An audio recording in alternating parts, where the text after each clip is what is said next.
Excellent. 6. Ton rapport à la liberté financière. Il y avait une vidéo dans laquelle tu parlais de tes investissements dans l'immobilier, tu disais voilà, ça s'était mal passé, etc. Il y a une personne qui a posé cette question. Justement, quel est ton rapport? Parce que je sais que tu investis en bourse, tu investis dans l'immobilier, que tu es quand même, parce que tu te dis voilà, je dois créer ma propre retraite et que tu es à fond dedans. Ah oui, je compte pas sur le gouvernement pour ça. Magnifique, magnifique. Pourquoi? Pourquoi je compte pas sur le gouvernement? Il suffit de regarder les chiffres. Voilà. Je veux dire, ça fait flipper. Tu es venu au Japon, 80 ans la retraite. Non, mais c'est...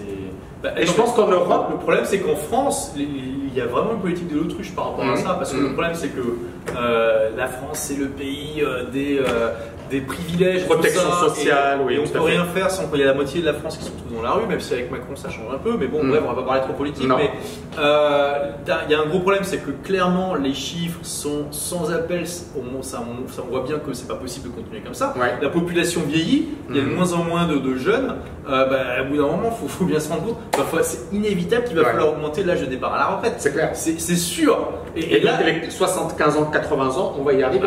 Donc les gens qui seront obligés de travailler jusqu'à 75-80 ans, et c'est pour ça qu'il faut se bouger les fesses. Bah oui, bon, en même temps, on va vivre aussi plus avec davantage de santé et plus longtemps. Si on vit tous. Mais bon, bosser jusqu'à 80 ans dans un truc qui te fait chier, si tu vis jusqu'à 100 ans en étant en bonne santé jusqu'à 80, oui, bon, je suis d'accord, il faut trouver un truc qui te plaise quand même. Mais ouais, bon, parce que idéalement, super format. Idéalement, tu crées ta propre richesse. Toi, tu m'as parlé de Hong Kong, tu m'as dit que tu aimais bien Hong Kong, et je sais pas si tu as eu la même remarque ou tu as constaté la même chose que moi. C'est-à-dire que moi j'ai vu des personnes dans les McDo, 70-75 ans, passer à la serpillière. Moi je vais pas au McDo, mais moi je les ai vus. Hein. Enfin, je sais pas. Je te juge pas. Victoria. Non, mais bon, il n'y avait pas de resto. J'étais à. De Peak, Victoria de Peak, tu vois, il n'y a pas de restaurant. Et là-bas, tu vois les personnes à 75 ans, 80 ans passer la serpillière. Ah ouais, c'est vrai que tu n'en as pas vu là-bas? Ça me dit. Je suis allé au Japon. Moi, ça m'a marqué. Ça m'a pas frappé plus que ça. Mais bref, je suis d'accord sur le fait qu'il ne faut pas compter sur le gouvernement. En plus, de toute façon, la dette dans les pays occidentaux, dans la plupart des pays occidentaux, elle est énorme. Et ça se développe. Sauf dans quelques pays comme la Suisse. Puis il y aura de plus en plus de personnes âgées, de moins en moins de jeunes, etc.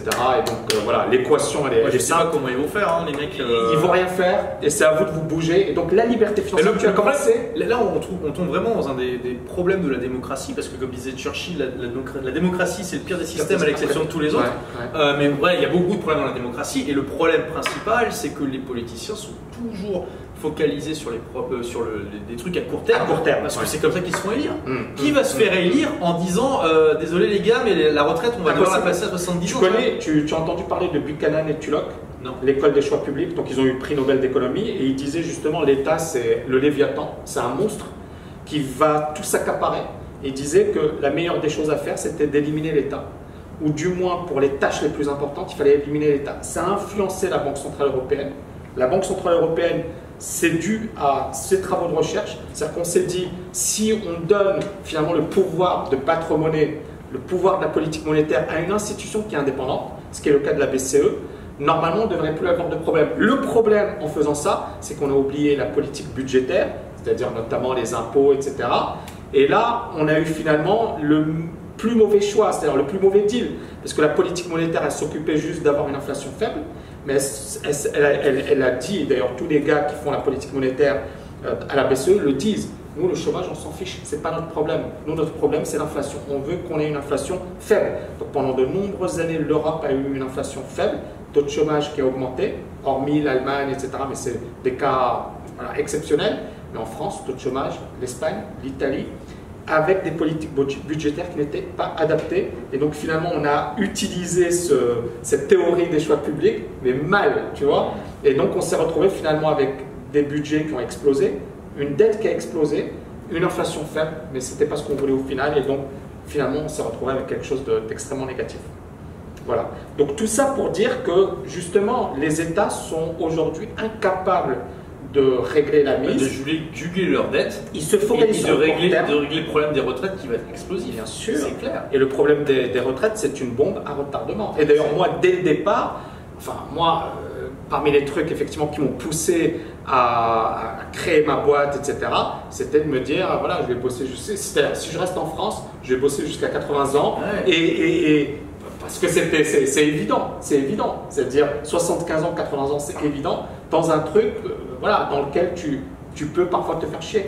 Et les États ne se rendent pas compte, enfin, je pense pas, parce que à quel point ça mine complètement leur crédibilité auprès des gens intelligents. Qu'ils ne savent pas gérer des trucs des problèmes qui sont tellement évidents que je veux dire, ça encourage une grande forme de désengagement citoyen. Ça encourage l'expatriation fiscale, ça fait partie des facteurs en disant mais les mecs vous savez même pas gérer votre budget, pourquoi vous me demandez de l'argent, tu vois. Enfin, des tas de choses comme ça, ils se rendent pas compte, ça a vraiment des effets très très insidieux sur la politique et magnifique. On revient sur la liberté. Donc c'est ça, bref. Donc liberté financière, tu investis dans l'immobilier. Bottom line, il faut se créer sa propre thèse, c'est évident. Voilà.